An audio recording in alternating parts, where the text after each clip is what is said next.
আচ্ছা, এই যে ডাক্তার দেখিয়ে এই যে দুটো ওষুধ খেয়ে আপনার কি কি উপকার হয়েছে, আপনি কি কেমন আছেন সেটা একটু আমার যে বলবেন। প্রবলেম ছিল গ্যাসের, যেমন পেটের থেকে বুক অবধি জ্বালা, কিচ্ছু হতো না। আমি কিচ্ছু খাওয়া দেখলে ভয় পেতাম, সেই জায়গা থেকে আমি এখন বেঁচে পেয়েছি। মনে হতো আমি মরেই যাব, আমার মনে হতো আমি আর বোধহয় বাঁচবো না এই পেটের প্রবলেমের জন্য। তো তাছাড়া আমার এ থেকে আপনি কি কি উপকার পেয়েছেন?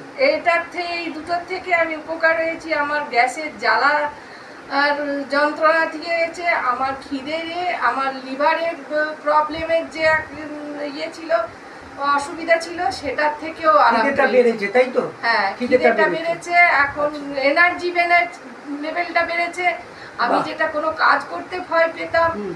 বা উঠে কোনো কিছু করব মনে করে করতে পারতাম না, সেই জায়গার থেকে আমি বেরিয়ে এসেছি। এনার্জি লেভেলটা আপনি পুরোপুরি এখন প্রচুর পাচ্ছেন। প্রচুর এনার্জি লেভেল।